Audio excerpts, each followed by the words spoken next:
Naaktuhan ang ilegal na pagpapaihi ng isang oil tanker truck mula sa isang barko.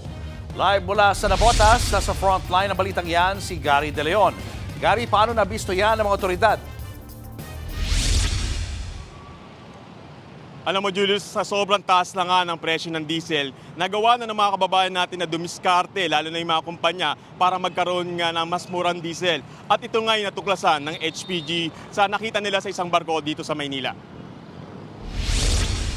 Dahil sa peke plate number ng isang oil tanker truck, pinara ito ng Highway Patrol Group sa bahagi ng Road 10 sa Maynila.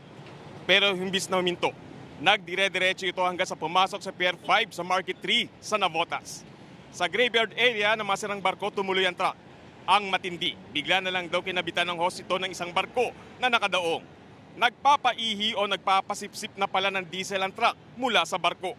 Inabot at pangayan ng HPG. Agad inaresto ang 8 tripulante ng barko at ang driver ng tanker truck. Nang hanapan ng lisensya ang kapitan at crew, wala silang naipakita. Ang driver ng tanker, aminado na paihi ang ginagawa nila. Pero sa isang kumpanya raw ng trucking dadali ng diesel. Nasa 65,000 liters ng diesel ang na-recover ng HPG mula sa 325 drums sa barko. Aabot sa 9.5 million pesos ang halaga niyan. Ilalagay sa impounding area ang tanker truck at mananatili sa graveyard area ang barko na babantayan ng mga pulis. Sinampanan ng kasong illegal trading and hoarding of petroleum products ang siyam na naaresto. Julius, kanina nga ay tinanong natin yung kapitan ng barko. Ang kwento niya, sa gitna daw ng dagat, may mga kababayan tayo na gumagamit ng maliliit na bangka, sakay-sakay yung mga drum na yan at inaabot sa kanila. At pag kumpleto na yung bilang, sila na maipupunta dito sa graveyard area at aabangan yung oil tanker truck na magkakarga naman ng paihin nilang diesel. Julius.